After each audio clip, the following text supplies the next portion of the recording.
Pra você, qual é o momento mais decisivo e importante de Berserk? A resposta quase unânime é o eclipse. Ver todos aqueles personagens sendo triturados por demônios bizarros, o desespero de Guts e a sensação de terror é quase indescritível. Mas por que esse momento é tão importante? Como ele influenciou tantos personagens e até mesmo outras obras? É exatamente sobre isso que vamos falar hoje. E eu tenho certeza que depois desse vídeo você vai entender muito mais sobre esse momento tão impactante na história. Então, bora lá!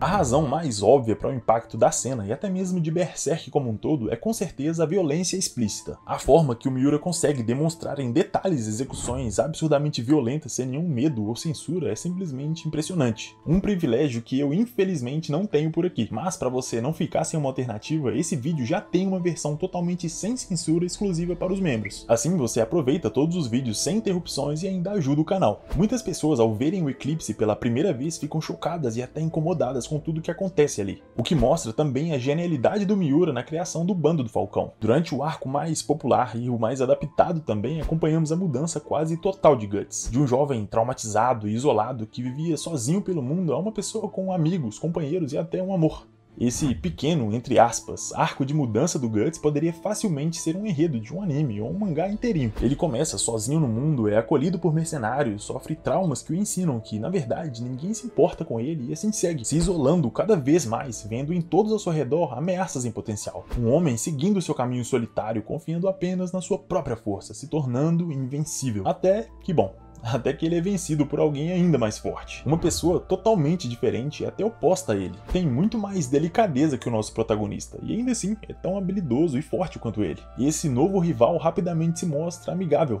o acolhendo novamente em um novo bando, mostrando aos poucos que sim, é possível confiar nos outros. Se essa história fosse contada dessa forma, a lição não seria ruim. Seria até boa, na verdade. Ela seria sobre como os traumas do passado não definem quem você é. Sempre existe uma esperança e a possibilidade de um amanhã melhor. Mas sim, eu sei, é muito otimista para Berserk. E o Miura concordava totalmente com isso, pelo menos nesse trecho da história. Na verdade, eu até arriscaria dizer que ele não só concordava, como também pretendia fazer algo muito pior. Esse arco inteiro serviu para preparar o terreno para o eclipse, criando uma pequena fagulha de esperança para o Guts, fazendo pensar por algum tempo que ele merecia sim ser feliz, que talvez pudesse ter amigo e até uma namorada, a famosa pardinha do Caps, quem sabe. Mas é aí que o momento finalmente chega. Guts descobre que Griffith não vê como um amigo, como um igual, e por isso ele vai embora, o que leva o Griffithão a cometer alguns atos com a princesa Charlotte e ser preso por isso, tendo seu corpo e mente completamente destruídos no processo, até o ponto de o próprio Bando do Falcão quase ser extinto.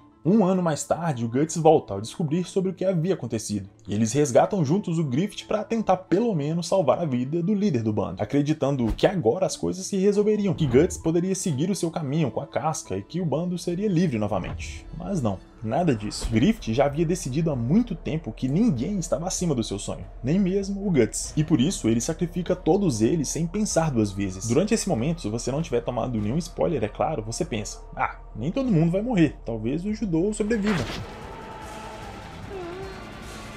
Ah não, quem sabe o Pipim então? Porcos?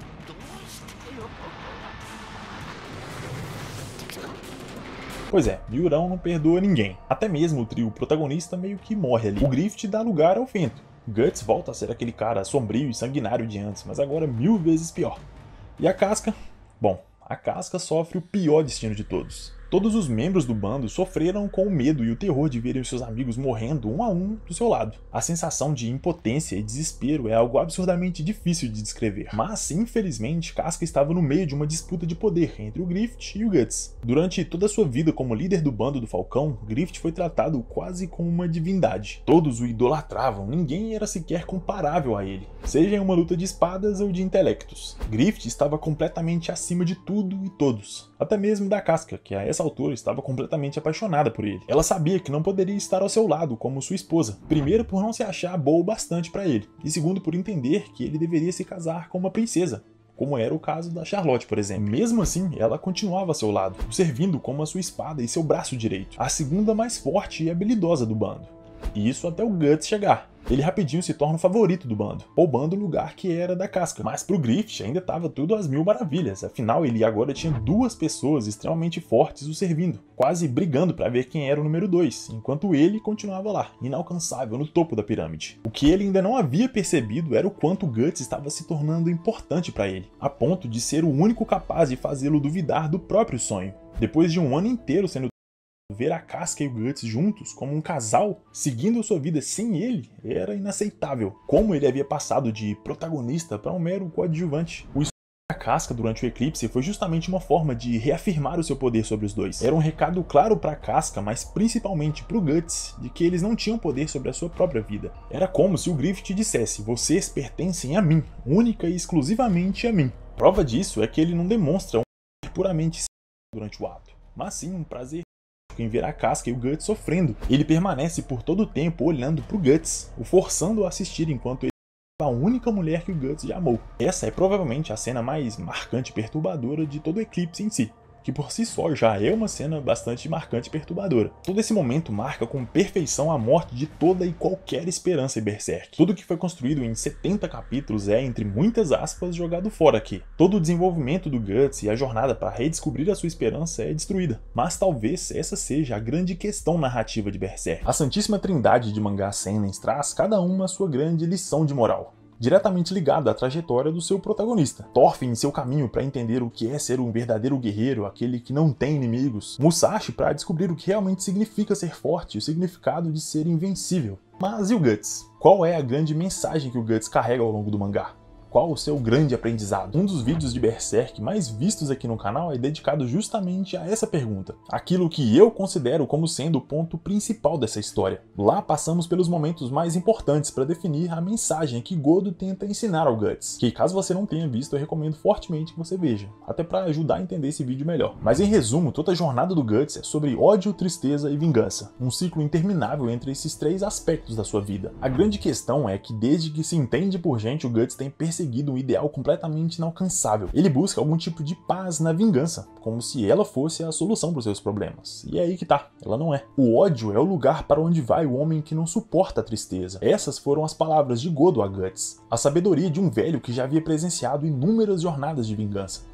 Vidas começando e sendo encerradas em nome de uma suposta justiça. Ele sabia que no fim, tudo o que restava era uma morte solitária e sombria. Toda a trajetória do Guts é sobre aprender a superar a tristeza e o sofrimento sem se entregar ao ódio. É sobre aprender a confiar nas pessoas ao seu redor e não só na sua própria força. E esses três personagens tiveram uma vida repleta de ódio e violência.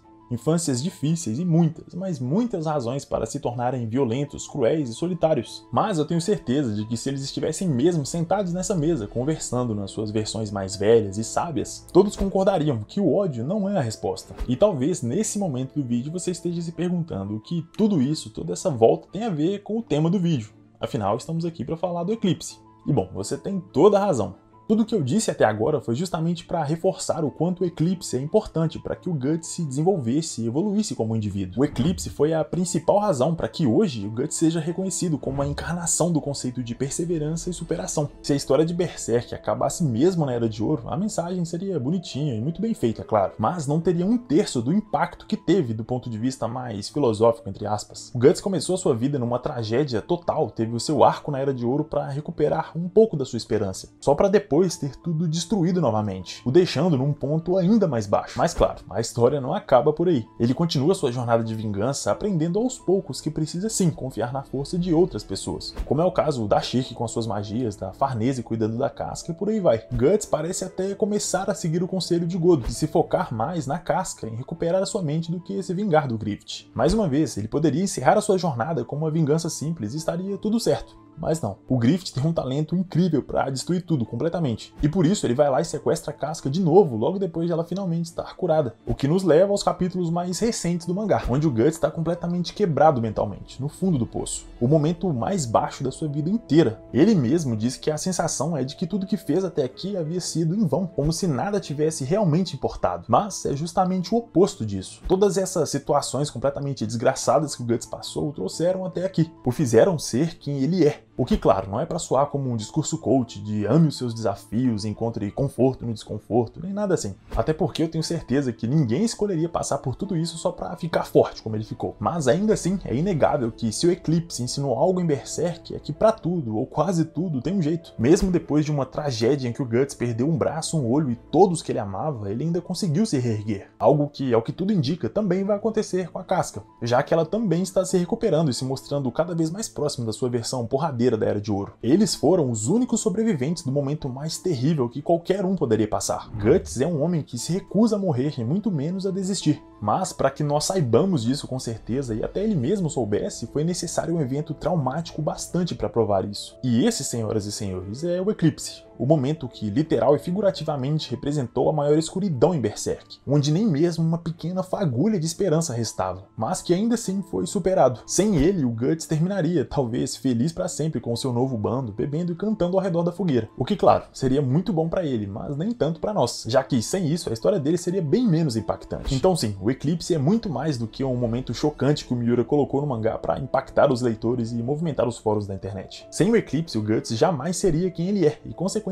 Berserk também sofreria bastante com essa perda. Mas claro, ainda existem muitos outros momentos extremamente importantes e marcantes na obra. Inclusive, me diz aí, pra você, qual o segundo momento mais importante e marcante de Berserk depois do Eclipse? Comenta aí que eu quero saber a sua opinião. No mais, eu espero que você tenha gostado desse vídeo. Meu muito obrigado pela sua atenção e pelo seu tempo. Um agradecimento especial aos membros do canal, que já têm acesso à versão completa e sem censura desse vídeo aqui. É só clicar no botão embaixo e se tornar também um membro, que assim você tem acesso a todos os vídeos antes de todo mundo, vídeos exclusivos como esse aqui, prioridade nos comentários, em breve muito mais. Tamo junto a nós e te vejo no próximo vídeo. Valeu!